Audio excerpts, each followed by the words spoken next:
স্বাগত ডিবিসি সংবাদে আপনাদের সাথে আছি আমি ইশরাত জাহান উর্মি। এবারে জানাবো খবরের বিস্তারিত। পররাষ্ট্র মন্ত্রণালয়কে শৃঙ্খলায় ফেরানো, ছাত্র জনতার অভ্যুত্থানের সংহতি জানিয়ে আটক প্রবাসীদের মুক্ত করা এবং প্রধান উপদেষ্টার দুটি বিদেশ সফর, এসবই পররাষ্ট্র মন্ত্রণালয়ের ১০০ দিনের সফলতা বলে মনে করেন পররাষ্ট্র উপদেষ্টা তৌহিদ হোসেন। ভারত সহ প্রতিবেশী দেশগুলোর সাথে সম্পর্ক অচিরেই ভালো হবে বলে আশা তার। বলেন, ১০০ দিনে এর চেয়ে বেশি সফলতা আশা করা বাতুলতা।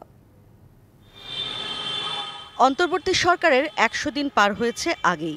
এই ১০০ দিনে পররাষ্ট্র মন্ত্রণালয়ের সফলতা ব্যর্থতা কি জানতে চাইলে পররাষ্ট্র উপদেষ্টা বলেন, এত অল্প সময়ে এই ধরনের মূল্যায়ন সম্ভব নয়। পররাষ্ট্র মন্ত্রণালয়ের ফলাফল অন্যান্য মন্ত্রণালয়ের মতো দ্রুত আসে না। পররাষ্ট্র মন্ত্রণালয়ে চুক্তিভিত্তিক আগের নিয়োগ বাতিল করে শৃঙ্খলা ফেরানো, জুলাই অভ্যুত্থানে আটক প্রবাসীদের মুক্ত করাই ১০০ দিনে পররাষ্ট্র মন্ত্রণালয়ের বড় সাফল্য বলে মনে করেন তৌহিদ হোসেন। দীর্ঘদিন পরে দেশের প্রধানের সাথে আমেরিকার প্রেসিডেন্টের বৈঠকও আরেকটি সফলতা বলেন তিনি।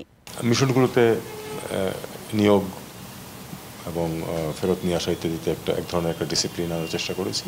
নীতিগতভাবে আমরা কোনো কন্ট্রাকচুয়াল নিয়োগ দিচ্ছি না, এক্সেপ্ট পলিটিক্যাল অ্যাপয়েন্টমেন্ট যেগুলো, সেগুলো তো পৃথিবীর সব দেশে আছে, আমাদের দেশেও আছে। মধ্যপ্রাচ্যে তারা তাদের দেশের আইনের পরিপন্থী কার্যকলাপে জড়িত ছিলেন, সেটা হলো যে তারা তাদের সেন্টিমেন্ট ব্যক্ত করেছেন এবং সদুদ্দেশ্যেই করেছেন, কিন্তু তাদের ওখানকার আইনের সাথে সেটা সাংঘর্ষিক হয়ে গেছে। আমরা অ্যারেঞ্জ করেছি যাতে আমাদের চিফ অ্যাডভাইজার কথা বলতে পারেন সে দেশের রাষ্ট্রপ্রধানের সাথে, এবং তার মাধ্যমে তাদেরকে আমরা মুক্ত করতে পেরেছি। চিফ অ্যাডভাইজার সাহেব তো ইউএন জেনারেল অ্যাসেম্বলিতে মিট করেছেন, সেখানে আপনারা জানেন যে ৩০ বছর পরে প্রথমবারের মতো কোনো মার্কিন রাষ্ট্রদূতের সাথে তার মিটিং হয়েছে। নতুন সরকার দায়িত্ব নেওয়ার পর থেকেই বন্ধ ভারতের ভিসা। সাবেক প্রধানমন্ত্রী অবস্থান করছেন ভারতে। এই অবস্থায় প্রতিবেশী দেশ ভারতের সাথে সম্পর্ক উন্নয়ন কি সহজ? প্রশ্নের উত্তরে পররাষ্ট্র উপদেষ্টা বলেন, দেখুন, কঠিন কাজ যে করতে হবে না এমন তো কোনো কথা নেই, তবে অবশ্যই যদি ওনার উপস্থিতি ওখানে না থাকতো তাহলে দুই পক্ষের জন্য আমি মনে করি যে কাজ সহজ হতো। যে ভারতের সাথে সম্পর্ক আমরা মনে করি যে আমাদের জন্য গুরুত্বপূর্ণ, এবং আমাদের সাথে সম্পর্ক আমি বিশ্বাস করি যে ভারতের জন্য গুরুত্বপূর্ণ। কাজেই দুই পক্ষ আমি মনে করি যে একটি বাস্তবসম্মত এবং প্র্যাগম্যাটিক ওয়েতে আগাবে। বেশ কয়েকটি দেশে নতুন মিশন খোলা, পশ্চিমা দেশগুলোর সাথে সুসম্পর্ক বজায় রাখা এবং রোহিঙ্গা সমস্যার সমাধান, আগামীতে এই বিষয়গুলো নিয়েই কাজ করবে পররাষ্ট্র মন্ত্রণালয়। আমি মনে করি যে এটা। ইশরাত জাহান উর্মি, ডিবিসি নিউজ, ঢাকা। পোশাক শিল্পে আন্দোলনের জন্য একে অপরকে দুষছেন শিল্প মালিক এবং শ্রমিক নেতারা। শিল্প মালিকদের দাবি, সব শর্ত পূরণ করার পরও বহিরাগতদের ইন্ধনে এই শ্রমিক অসন্তোষ। আর শ্রমিক নেতারা বলছেন সব দাবি পূরণ হয়নি, এমনকি কিছু মালিক শ্রমিকদের বঞ্চিত করে অর্থ পাচার করছেন। দাবি পূরণ না হলে আন্দোলন থামবে না বলেও মনে করেন শ্রমিক নেতারা।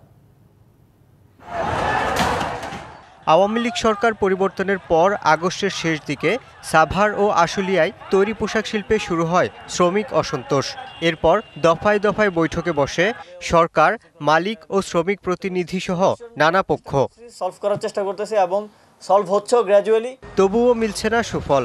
নভেম্বরেও আন্দোলনে গাজীপুর ও সাভারের বিভিন্ন পোশাক কারখানার শ্রমিকরা। তাদের ছোটখাটো কিছু দাবি দেওয়া ছিল, টিফিন বিল, হাজিরা বোনাস, সেগুলো আমরা সবগুলো কিন্তু ত্রিপক্ষিক এগ্রিমেন্টের মাধ্যমে আমরা কিন্তু এগ্রি হইলাম। কিন্তু এর বাইরে দেখা গেল যে নানান ধরনের নতুন নতুন দাবি জিএম বা পিএম বা এই অফিসারকে বা বের করতে হবে, যেগুলো তো আসলে কোনো যৌক্তিক দাবি হতে পারে না। শ্রমিক নেতারা বলছেন, বেতন কাঠামো এবং কর্মপরিবেশ টেকসই না হলে অসন্তোষ থামবে না।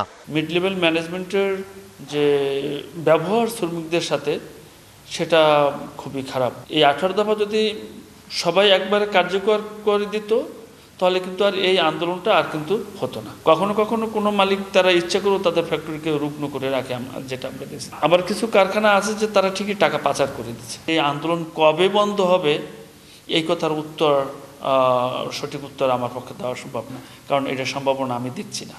তবে এই আন্দোলনে দেশি বিদেশি ষড়যন্ত্র দেখছেন শিল্প মালিকরা।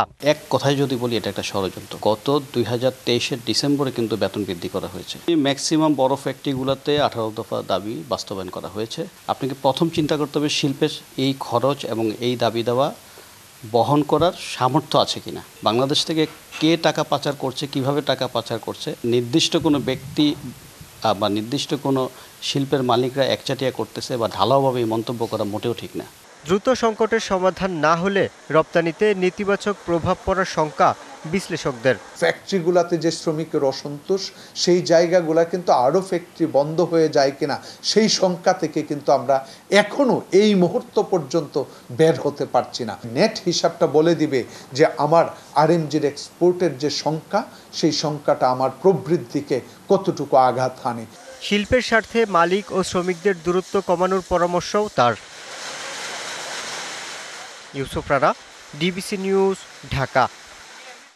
লাইটারাস জাহাজে করে অভ্যন্তরীণ নৌপথে পণ্য পরিবহন নীতিমালা 2024 হাইকোর্ট স্থগিত করলেও বন্ধ হয়নি সিরিয়াল প্রথা। এখনও Bangladesh water transport coordination cell থেকে লাইটার জাহাজের সিরিয়াল নেওয়া হচ্ছে বলে অভিযোগ জাহাজ মালিকদের। একটি চক্র নৌপরিবহন রুটে বিশৃঙ্খলা সৃষ্টির অপচেষ্টা করছে বলেও অভিযোগ তাদের। সমুদ্র পথে আসা বড় জাহাজ থেকে আমদানি করা পণ্য লাইটারেজ জাহাজের মাধ্যমে অভ্যন্তরীণ নৌপথে পরিবহন করা হয়। পণ্য পরিবহনের বিষয়ে নৌ পরিবহন অধিদপ্তর যে নীতিমালা দিয়েছিল গত 15 অক্টোবর, তা 6 মাসের জন্য স্থগিত করেছে হাইকোর্ট।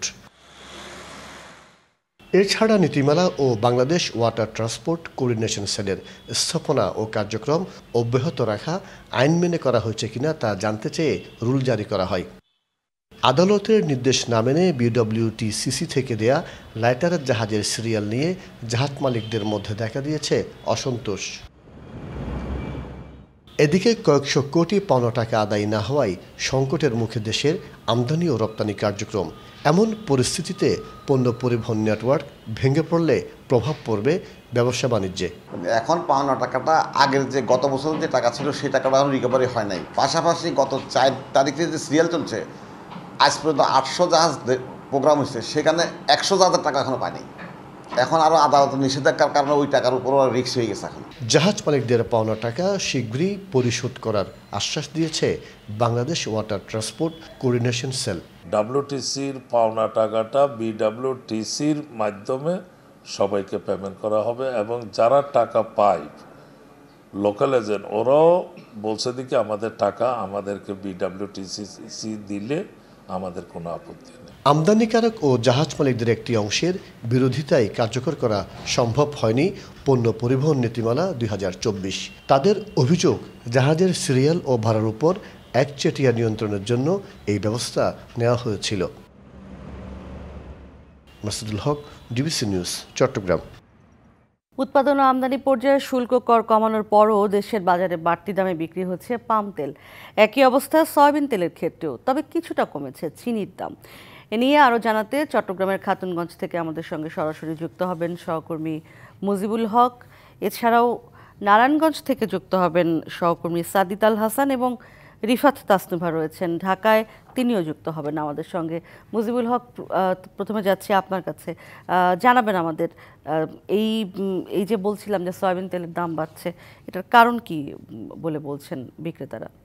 ইশরাত, উৎপাদন এবং পাইকারি পর্যায়ে সরকার যে শুল্ক কমিয়েছে সেটির পরেও কিন্তু আমরা দেখেছি যে এখন দেখা যাচ্ছে যে দেশের বাজারে যে ভোজ্য তেলের দাম সেটি এখনও অপরিবর্তিত রয়েছে, বরং কোথাও কোথাও এই যে তেলের দাম সেটি মোটামুটি গত 3-4 মাস থেকে বাড়ছে। তবে এখানটাতে দুটো কারণ আসলে উল্লেখ করা যায়। সেটি হচ্ছে শুল্ক কমানোর পরে যে তেলগুলো আমদানি হচ্ছে বা হওয়ার কথা সেগুলো এখনও বাজারে আসেনি, সেটি একটি কারণ। দ্বিতীয় কারণটি হচ্ছে এখানকার যারা ব্যবসায়ীরা আছেন, আমরা এখন রয়েছি চট্টগ্রামের ভোগ্যপণ্যের, দেশের ভোগ্যপণ্যের সবচেয়ে বড় বাজার খাতুনগঞ্জে। এখানকার ব্যবসায়ীরা বলছেন যে দেশের বেশ কয়েকটি শিল্প গ্রুপ তেল আমদানি করে থাকে এবং তারা যে দাম আসলে নির্ধারণ করে দেয় সেই দামেই তাদেরকে মোটামুটি বিক্রি করতে হয়, ফলে সেই একটা পুরো যে চেইন সেটির বাইরে আসলে যাওয়া যায় না।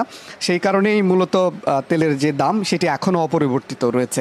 এর বাইরে আমরা যে তথ্য বিশ্লেষণ করে যেটি দেখেছি যে আন্তর্জাতিক বাজারে যে তেলের দাম সেটি এখনও বাড়তি রয়েছেই, ফলে গত কয়েক মাসে যে তেলের আমদানি সেটিও কিন্তু কমেছে। অর্থাৎ ত্রিমুখী এক ধরনের প্রভাব বাজারে রয়েছে। এর ফলে বাজারে যে অস্থিরতা সেটি এখনও কাটছে না।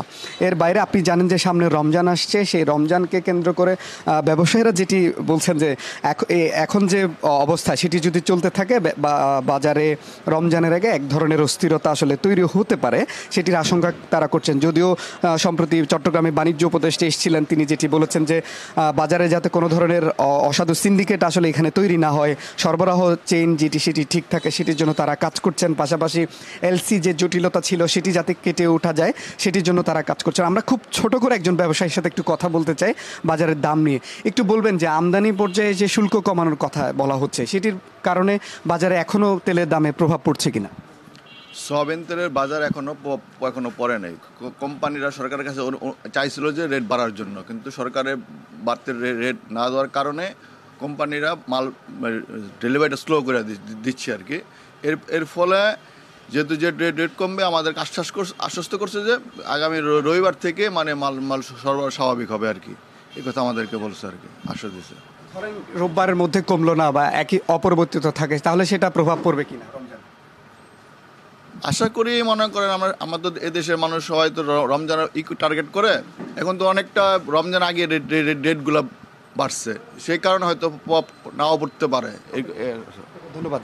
ইরশাদ শুনছিলেন ব্যবসায়ীদের মধ্যে যে তেল বাড়া বা শুল্ক কমানোর পরে সেটি প্রতিক্রিয়া আসলে জানাচ্ছিলাম আমরা। অপরিবর্তিত বাজার এখনো রয়েছে, অনেকেই বাজার মনিটরিং করার দরকার সেটি দাবি করছেন। পাশাপাশি চিনির বাজারের কথা বলছিলাম, চিনি আগের যে দামে বিক্রি হয়েছে গত কয়েক মাসে 1 থেকে 2 টাকা পাইকারি এবং খুচরায় কিন্তু কমেছে, অর্থাৎ চিনির বাজারে কিছুটা স্বস্তি আসলে দেখা যাচ্ছে। তো অনেক ধন্যবাদ আপনাকে মুজিব, আপনাকে ধন্যবাদ। আমাদের সাথে এবারে নারায়ণগঞ্জ থেকে যুক্ত হবেন সহকর্মী সাবিত আল হাসান। সাবিত, জানাবেন নারায়ণগঞ্জ যে চিনির দাম, তেলের দাম এই বিষয়ে।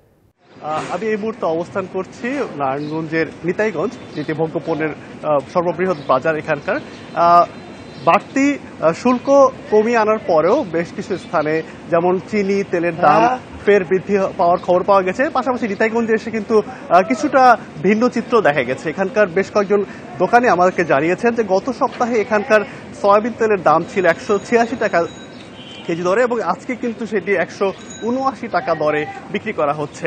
নতুন করে পাম তেলের দাম কমে 176 বা 75 টাকা থেকে কমে 170 টাকায় বিক্রি হচ্ছে, এবং চিনির দামে প্রায় 2 টাকা কমে 120 টাকা ছিল, এবং সেটি 118 টাকা 40 পয়সায় বিক্রি হচ্ছে।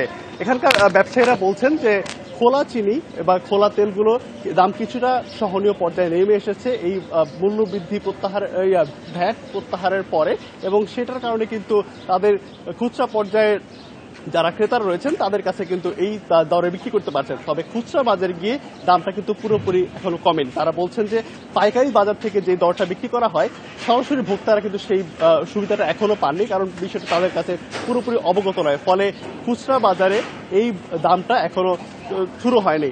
তবে এর পাশাপাশি মিলারদের কিছু দোষ দিয়েছেন যে শুল্ক কমিয়ে আনা হলেও মিলাররা কিন্তু সহজেই সেই দামটা ছাড়তে চান না। ভোক্তার যে প্রাপ্যটা রয়েছে সেই প্রাপ্যটা কিন্তু অনেক ক্ষেত্রেই মিল মালিকরা নিয়ে যান। এই ছিল নারায়ণগঞ্জের নিতাইগঞ্জ থেকে আমার কাছে তেল এবং চিনির দরের সর্বশেষ তথ্য। সাদিদ, ধন্যবাদ আপনাকে। রাজধানীর কারণ বাজার থেকে তেল, চিনির সরবরাহের এবং দাম নিয়ে বিস্তারিত জানাবেন এবারে সহকর্মী রিফাত তাসনুভা। যাচ্ছি তাসনুভার কাছে। তাসনুভা, জানাবেন ঢাকার কারণ বাজার থেকে এখানকার তেল এবং চিনির সরবরাহ দাম। ঠিক এই মুহূর্তে আমি কারণ বাজার যে খুচরা বাজারটা রয়েছে, অর্থাৎ কারণ বাজারের নিচে যে গ্রোসারি আইটেমগুলো রয়েছে সেখানে দাঁড়িয়ে রয়েছি, এবং এখানে আসার পর আমি যতটুকু দেখতে পেয়েছি চিনির দাম কিছুটা কমেছে। আমাদের আগে যে সহকর্মীরা ঢাকার বাহির থেকে বলছিলেন যে চিনির দাম কেজিতে কিছুটা কমেছে, এবং এখন প্যাকেটজাত যে চিনি রয়েছে সেই প্যাকেটজাত চিনিটি এখন বিক্রি করা হচ্ছে 125 টাকায়। খোলা চিনিও কিন্তু 125 টাকা কেজি দরে বিক্রি করা হচ্ছে, এবং লাল চিনি বিক্রি করা হচ্ছে 150 টাকায়। খুচরা বাজারের হালচাল হলো এটি। এবং তেলের কথা যদি বলি, আপনারা জানেন যে সরকার বাজার নিয়ন্ত্রণের জন্য বারবার কিন্তু একটি কথাই বলে আসছে যে শুল্ক ছাড় দেওয়া হবে, এবং সেই সাথে সাথে আমদানি বাড়ানো হবে। বিশেষ করে আসছে রমজানে বাজারে নিয়ে যেন কোনো ভোক্তার কোনো রকমের অভিযোগ না থাকে, সেই বিষয়টি তারা বেশি মাথায় রাখছে। তো সেক্ষেত্রে আমরা দেখেছি শুল্ক ছাড়ের পরেও কিন্তু তেলের দামে খুব একটা বেশি স্বস্তি ফিরে আসেনি, অর্থাৎ ভোক্তাকে কিন্তু তেলের দামটি খুব একটা বেশি সুখকর হয়নি তাদের জন্য। তেলের দাম সপ্তাহের ব্যবধানে প্রতি কার্টুনে কিন্তু 18 থেকে 20 টাকার মতো বেড়ে গেছে, যা এবং আমরা যদি তেল কন্টেন্ট যে ক্যানগুলো রয়েছে 5 লিটারের সেটার কথা বলি, তাহলে যা আগে ছিল 805 টাকা দিয়ে বিক্রি হতো, তা কিন্তু এখন 810 টাকা দিয়ে বিক্রি করা হচ্ছে।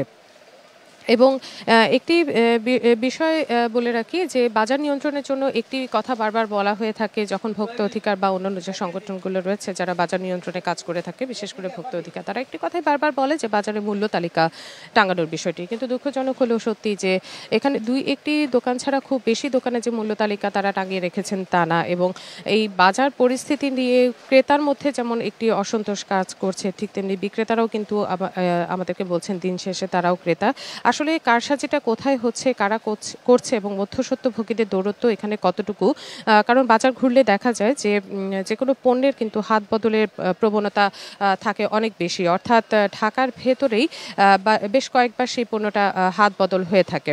তো যেহেতু চিনি এবং তেলের কথা যদি আমরা বলি, দুটি বেশিরভাগ ক্ষেত্রে আমদানি নির্ভর পণ্য, তো সেক্ষেত্রেও হাত বদলে কিছুটা প্রবণতা রয়েছে বা স্টোরেজের যে বিষয়টি সেটি নেই। তারপরেও কেন এই ধরনের এর প্রভাব পড়ছে না, এই বিষয়ে তারা জানিয়েছেন যে শুল্ক ছাড়ের পর যে চিনিগুলো এসেছে, যে তেল এসেছে, সেটি এখন পর্যন্ত বাজারে উঠেনি। সেটি বাজারে উঠলে হয়তো কিছুটা তেলের দামে স্বস্তি ফিরতে পারে বলে বিক্রেতারা আমাদের জানিয়েছেন।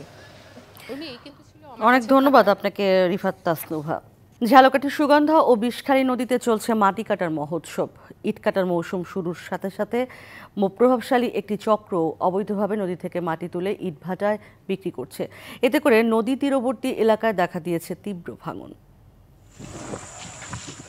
ঝালকাঠি সদর উপজেলার রাজাপুর গ্রামের পাশ দিয়ে বয়ে যাওয়া সুগন্ধা নদীতে অবাধে মাটি কাটছে প্রভাবশালীরা। রাতের আধারে প্রশাসনের চোখ এড়িয়ে চলছে মাটি কাটার মহোৎসব। এসব মাটি নৌকা ও ট্রলারে করে নিয়ে বিক্রি করা হয় বিভিন্ন ইটভাটায়। শুধু রাজাপুর নয়, দিয়াকুল, দেউরি, মানিক সুন্দর, ভবানীপুর সহ অন্তত 10টি এলাকা থেকেও অবাধে মাটি কাটা হচ্ছে। চর ওঠে, ওই চরগুলো কাটতে নিয়ে আসছে এই বাটায় বিক্রি করি মাটি। আমাদের ফিল্ডের সর্দার আছে, সর্দার এই জায়গায় মালিকের কাছে বিক্রি করে। এতে এসব এলাকায় দেখা দিয়েছে নদী ভাঙন। ক্ষোভ প্রকাশ করে মাটি কাটা বন্ধে প্রশাসনের হস্তক্ষেপ চাইলেন স্থানীয়রা। সরকারি জমি কাটতে নিলে নদী পাড়ের জিনিস বাড়িবাদ ভাঙতে পারে, বহু ঝুঁকি আছে, পাবলিকের ক্ষতি। চরটার থেকে যদি আবার মাটি কেটে খনন করা হয় তাহলে এই বেড়িবাঁধ নষ্ট হবে, পোল খনন নষ্ট হবে, আমাদের ফসলাদি সেগুলো ক্ষতিপূর্ণ ঝুঁকি হয়ে যাবে। এমন পরিস্থিতিতে প্রয়োজনীয় ব্যবস্থা নেওয়ার আশ্বাস জেলা প্রশাসনের। উপজেলার ইউনোদেরকে এবং এসিডেন্টদেরকে নির্দেশনা দেওয়া আছে এই বিষয়ে প্রয়োজনীয় ব্যবস্থা গ্রহণ করার জন্য। একই সাথে জেলার ম্যাজিস্ট্রেটও নিয়মিত এই বিষয়ে তদারক করবে। মাটি কাটা বন্ধ করার ক্ষেত্রে জেলা প্রশাসন সবসময় সতর্ক রয়েছে। মাটি কাটা বন্ধে প্রয়োজনীয় ব্যবস্থা নেওয়ার পাশাপাশি জড়িতদের আইনের আওতায় আনার দাবি স্থানীয়দের।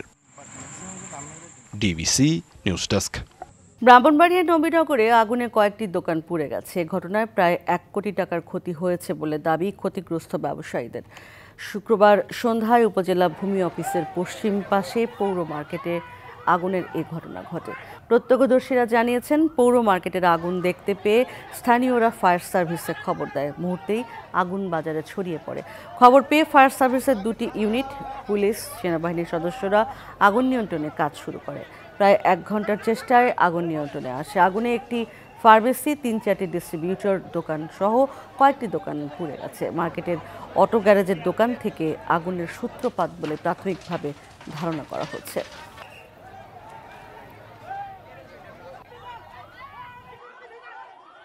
চাঁপাইনবাবগঞ্জে আগাম জাতের শীতকালীন পেঁয়াজ চাষে সফলতা পেয়েছে কৃষক। জেলা জুড়ে এবছর 1850 হেক্টর জমিতেই পেঁয়াজ চাষ হচ্ছে। কৃষকরা বলছেন ভারত থেকে পেঁয়াজ না আসা ও ন্যায্য দাম পেলে ভালো লাভের আশা তাদের। আর কৃষি বিভাগ বলছে আগাম জাতের পেঁয়াজ বাজারে এলে দাম সাশ্রয় হবে। সীমান্তবর্তী জেলা চাঁপাইনবাবগঞ্জের মাঠ জুড়ে শীতকালীন কোন্দো জাতের পেঁয়াজ চাষ হচ্ছে। এ যেন সবুজের সমারোহ। গেল বছর ভালো দাম পাওয়ায় এবছর মাঠে শীতকালীন আগাম জাতের পেঁয়াজ লাগান কৃষকরা।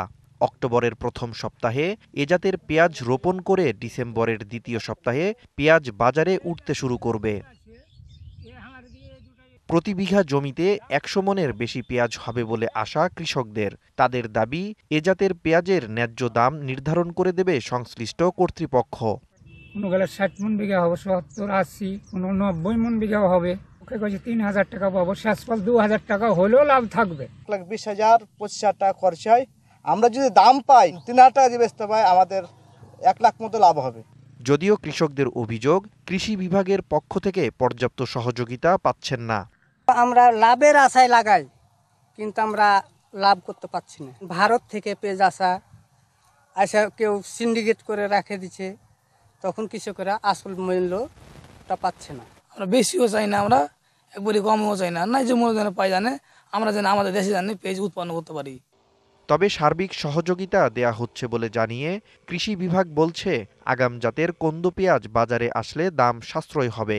কন্দ পেঁয়াজটা যখনই বাজারে আসবে প্রাথমিক পর্যায়ে, তখনই আমাদের যে পেঁয়াজের যে দামটা এটি কিন্তু পড়ে আসবে, অর্থাৎ এটা ক্রয় ক্ষমতার ভিতরে চলে আসবে, মানুষের পড়ে আসবে এবং মানুষ একটু স্বস্তি পাবে, যার জন্য আমরা মাঠ পর্যায়ে কিন্তু এটি নিয়ে কাজ করছি। জেলায় চলতি বছরে শীতকালীন আগাম জাতের কন্দ পেঁয়াজ ও ছাঁচি পেঁয়াজের লক্ষ্যমাত্রা নির্ধারণ করা হয়েছে প্রায় 4000 হেক্টর জমিতে। DVC news desk. রাজবাড়ীর মুক্ত জলাশয় থেকে হারিয়ে যাচ্ছে দেশি প্রজাতির মাছ। এর অন্যতম কারণ চায়না দুয়ারি, অবৈধ কারেন্ট জাল, নদ নদীতে বাঁধ দিয়ে মাছ শিকার। বাজারে এখনও কিছু দেশি মাছ পাওয়া গেলেও তা বিক্রি হচ্ছে চড়া দামে, যা সাধারণের নাগালের বাইরে। এসব মাছ রক্ষায় জনবল সংকটের দোহাই দিয়ে দায়সারা জবাব মৎস্য বিভাগের। 1 দশক আগেও রাজবাড়ীর বিভিন্ন খাল, বিল, নদীতে পাওয়া যেত প্রায় 40 প্রজাতির দেশি মাছ। এসব মাছ ধরেই জীবিকা নির্বাহ করতেন নদীপাড়ের জেলেরা। কিন্তু নিষিদ্ধ চায়না দুয়ারি, কারেন্ট জাল ও অবৈধ বাঁধ দিয়ে জলাশয়ে সেচে মাছ ধরার কারণে বাতাসি, রয়না, গুতুম, পাবদা, শোল, গজার, মলাঢেরা সহ কয়েক প্রজাতির দেশি মাছ বিলুপ্তির পথে। ছোট মাছ মাছটা মারি ফেলা হলো চায়না জালে, সেই কারণে হলো মনে করেন মাছের উৎপাদন হলো একটু কম। চায়না জালটা না থাকলে এই আমাদের জনগণের ভালো। বাবু নাই, শৈল নাই, ট্যাংরা নাই, রয়না নাই, আছে খালি মাঠে টাকি আর পুঁটি।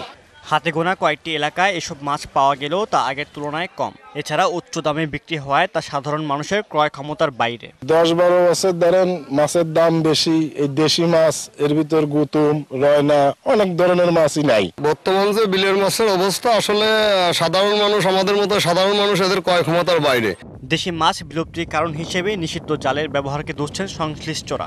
পাশাপাশি আছে জনবল সংকটের বাহানা। চায়না দুয়ারি জাল নিয়ে আমরা দেখতে পাচ্ছি যে দেশীয় প্রজাতির মাছগুলো এটা আসলে ধ্বংস করার জন্য একটা উদ্যোগ বিভিন্ন দুষ্কৃতিকারী নিচ্ছেন। যে জনবলের থাকার কথা তার অর্ধেকও কিন্তু নাই।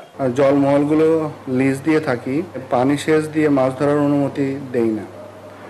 যদি সেটি করে থাকে আপনারা অভিযোগ, আমরা আমাদের কাছে সুনির্দিষ্ট অভিযোগ আসলে আমরা অবশ্যই তাদের বিরুদ্ধে আইনানুগ ব্যবস্থা নেব। মুক্ত জলাশয়ের মাছ রক্ষায় দ্রুত পদক্ষেপ নেওয়ার দাবি স্থানীয়দের। DBC news desk.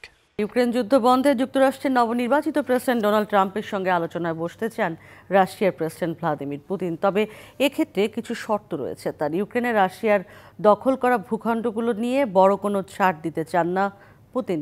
পাশাপাশি পশ্চিমা সামরিক জোট ন্যাটোতে যোগ দেওয়ার ইচ্ছাও ত্যাগ করতে হবে ইউক্রেনকে। একদিনে থামাতে পারেন ইউক্রেন রাশিয়ার সংঘাত। নির্বাচনী প্রচারণের সময় এমন মন্তব্যের ক্ষেত্রে পুতিনের সঙ্গে বন্ধুত্বের দোহাই দিয়েছিলেন যুক্তরাষ্ট্রের নবনির্বাচিত প্রেসিডেন্ট ডোনাল্ড ট্রাম্প। এবার সেই লক্ষ্যে শর্ত দিয়ে বল যুক্তরাষ্ট্রের দিকে ঠেলে দিতে চায় রাশিয়া। রাশিয়ার সাবেক ও বর্তমান 5 কর্মকর্তা পরিচয় না করার শর্তে এ তথ্য জানিয়েছে রয়টার্সকে। ইউক্রেনে রাশিয়ার দখল করা ভূখণ্ডগুলো নিয়ে ছাড় দিতে চায় না রাশিয়া। এই শর্তের প্রেক্ষিতে উত্তর ও দক্ষিণাঞ্চলে খার্কিভ ও মিকোইলাভের অল্প যেসব এলাকা তাদের দখলে রয়েছে সেখান থেকে সেনা প্রত্যাহারে রাজি হতে পারে ক্রেমলিন। আলোচনার সুযোগ রাখা হবে পূর্ব ইউক্রেনের দোনেস্ক, লোহান্স্ক, সাপোরজিয়া ও খেরসন অঞ্চল ভাগাভাগির বিষয়ে। এই 4 অঞ্চলকে বর্তমানে নিজেদের বলে দাবি করে রাশিয়া। অঞ্চলগুলোর 70 থেকে 80% রুশ বাহিনীর দখলে। এছাড়া শর্ততে ন্যাটো বিষয়ে পরিষ্কার অবস্থান মস্কোর। ইউক্রেনকে ত্যাগ করতে হবে ন্যাটোতে যোগ দেবার ইচ্ছা। শর্ত মেনে নিলে তাদের নিরাপত্তার নিশ্চয়তা দিতে চায় মস্কো। এছাড়া ইউক্রেনকে নিজেদের সামরিক বাহিনীর আকার কমানো এবং দেশটিতে রুশভাষীদের বাধা না দেওয়ার প্রতিশ্রুতি চায় ক্রেমলিন। বিশ্লেষকদের অভিমত, পুতিন এমন একটি চুক্তিতে রাজি হতে পারেন যাতে দোনেস্ক, লুহান্স, ঝাপোরজিয়া ও খেরসনের বেশিরভাগ অঞ্চল মস্কোর অধীনে থাকবে। এতে পূর্ব ইউক্রেনে রুশভাষী ব্যক্তিদের সুরক্ষা নিশ্চিত হবে। পাশাপাশি ক্রিমিয়ার সঙ্গে যুক্ত স্থলপথও নিরাপদ থাকবে। Mirza Sanowar Hossain, DBC news desk. সাংবাদিক ছিল এখনকার মতো। ডিবিসি নিউজের সংবাদগুলো পড়তে ভিজিট করুন dbcnews.tv আর ভিজিট করুন ডিবিসি নিউজের ফেসবুক পেজ এবং ইউটিউব চ্যানেল। সঙ্গেই থাকুন।